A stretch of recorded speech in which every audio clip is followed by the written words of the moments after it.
The old Victorian house on Willow Street had always been a source of eerie fascination in the small, quiet town of Oakwood.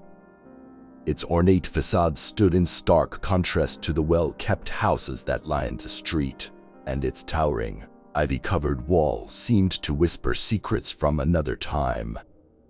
For years, it had remained vacant, a silent sentinel guarding the darkest secret of its basement. As autumn descended upon Oakwood, a new family moved into the house. The Johnsons, a couple with 2 young children, saw potential where others saw decay. They planned to restore the aging mansion to its former glory, unaware of the chilling history that lay beneath its floorboards. Soon after settling in, strange occurrences began to unfold. The children claimed to hear faint whispers in the night, their words unintelligible but their tone filled with sorrow. Mr. Johnson brushed it off as mere childhood imagination, attributing it to their new surroundings. But Mrs. Johnson couldn't ignore the unease that settled over her each time she descended into the basement. It was a dark, cavernous space, the air heavy with dampness and the scent of ancient wood.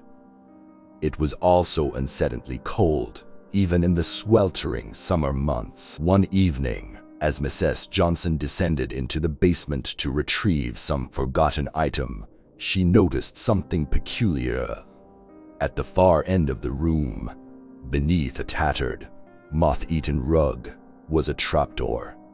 Its rusty handle beckoned her, and despite her growing trepidation, she couldn't resist the urge to investigate. With trembling hands, she pulled open the trapdoor, revealing a narrow, winding staircase that descended further into darkness. Her heart raced as she descended, each step bringing her closer to the unknown. The basement had a basement, a hidden chamber untouched by time. At the bottom of the stairs, Mrs. Johnson found herself in a room that defied logic and reason. It was an underground labyrinth of narrow, winding tunnels, each leading to a different chamber. She could hardly comprehend the magnitude of what she had stumbled upon. In one chamber, she found a collection of ancient, leather-bound books, their pages filled with cryptic symbols and incantations. In another, a dusty collection of trinkets and oddities, from eerie porcelain dolls to faded daguerreotypes of long-forgotten faces. But it was in the darkest corner of the labyrinth that she made her most chilling discovery, a series of shackles, anchored to the stone floor, and an ominous collection of bones. As she touched the shackles, a sudden vision overcame her, a vision of a sorrowful woman, her wrists bound in chains, her face etched with despair. Mrs. Johnson recoiled in horror, her breath coming in ragged gasps. She raced back up the narrow stairs, leaving the trapdoor ajar, and fled the basement in a panic. She found her husband in the living room, engrossed in unpacking, and told him of her discovery. He dismissed her claims as the product of an overactive imagination, insisting they had moved into a historical house with no sinister secrets. But as days turned into weeks, the house began to reveal its malevolent nature. Doors slammed shut of their own accord, strange shadows danced on the walls, and the whispering in the night grew louder, the words more distinct but still indescribable.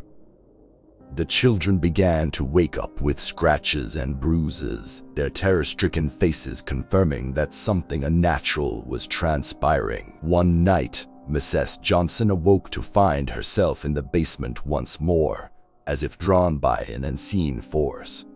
The trapdoor was wide open, and she descended into the labyrinth below.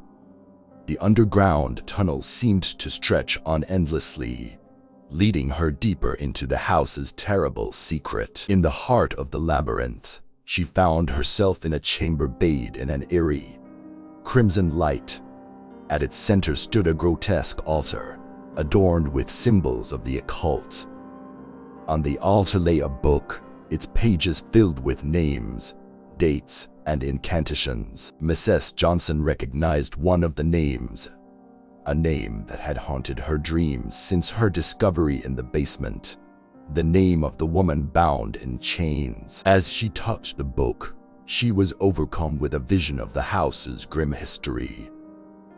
The mansion had once belonged to a wealthy occultist who had dabbled in forbidden rituals, seeking power and immortality. He had kidnapped innocent women, imprisoning them in the underground labyrinth and performing unspeakable acts in his quest for supernatural abilities. The women's anguish and torment had left an indelible mark on the house, a curse that continued to plague its inhabitants to this day.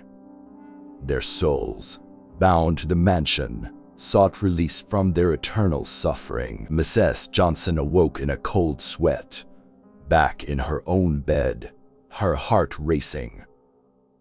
The realization struck her with chilling certainty. She needed to break the curse that had plagued the house for generations. With newfound determination, she began to research the occult, desperate to find a way to free the tormented souls. As the days turned into weeks, she delved deeper into the mysteries of the mansion, uncovering hidden passages, secret chambers, and the true extent of the occultist's malevolent practices. Armed with knowledge and conviction, she performed a ritual to break the curse, using the book she had found in the underground chamber. The ritual unleashed a tempest of supernatural forces, shaking the house to its very foundations.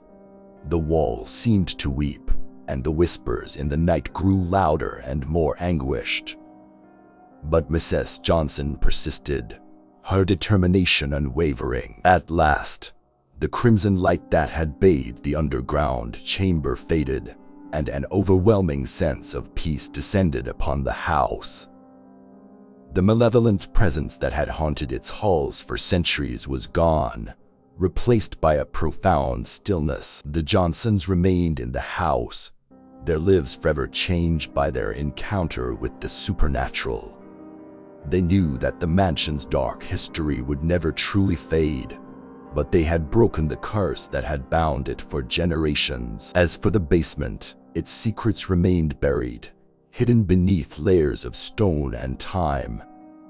The trapdoor was sealed, its existence known only to the Johnsons, a reminder of the horrors that could lurk beneath the surface of the most unassuming places.